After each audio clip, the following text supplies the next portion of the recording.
বসিরহাট উত্তর বিধানসভার মাটিয়া বাজারে পথসভায় বক্তব্য রাখলেন রেখা পাত্র।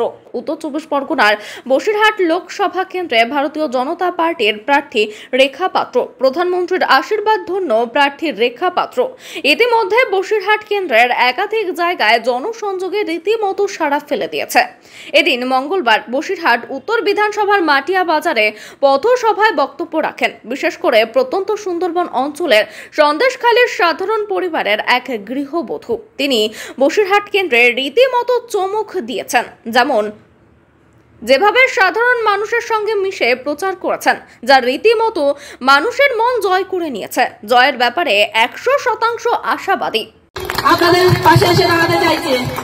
আমি চাইবো এই গ্রামের বোনটিকে, আপনাদের ঘরের মেয়েটিকে আপনাদের পাশে জায়গা দেবেন আর আমাকে সহযোগিতা করবেন। আমি গ্রামের মেয়ে, গ্রামের বউ, আপনাদের ঘরের মেয়ে। গ্রামে শুধু রাঁধতে পারি এবং বাচ্চা মানুষ করতে পারি আর আপনাদের সামনে গিয়ে দুটো ভালো গল্প করতে পারি। এর থেকে আমি বেশি কিছু বলতে পারবো না আর করতেও পারি না। এই বোনটি যেন আগামী দিন আপনাদের পাশে এসে দাঁড়াতে পারে, আপনাদের সহযোগিতার হাত বাড়িয়ে দিতে পারে। আর এই যে আমার বসিরহাট লোকসভা, এই লোকসভাটিকে নরেন্দ্র মোদী স্যারের হাতে যেন উপহার হিসেবে তুলে দিতে পারে আপনাদের সহযোগিতায়।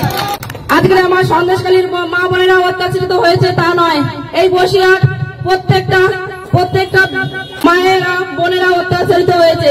আজ যাতে কোনো মা বোনেরা অত্যাচারিত না হয় সেই জন্যই আমাদের এই লড়াই।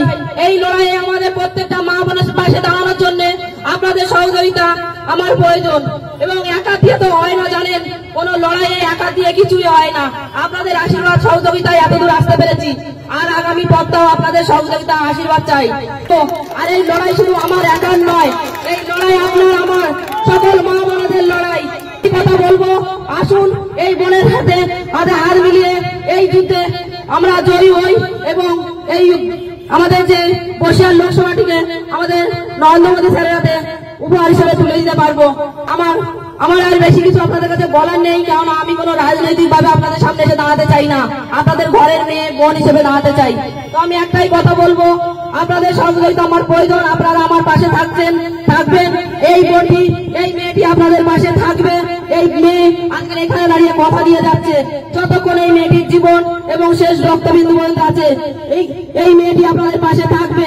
এই মেয়েটি এই বিচার করবে না যে আপনি হিন্দু কি মুসলমান, এইভাবে আপনাদের পাশে থাকবে যে আমার আপনার দুজনের রক্তই সমান।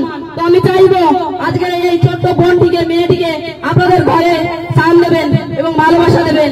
তো আমি আর আপনাদের কাছে বেশি কিছু বলতে চাই না। ভারত মাতা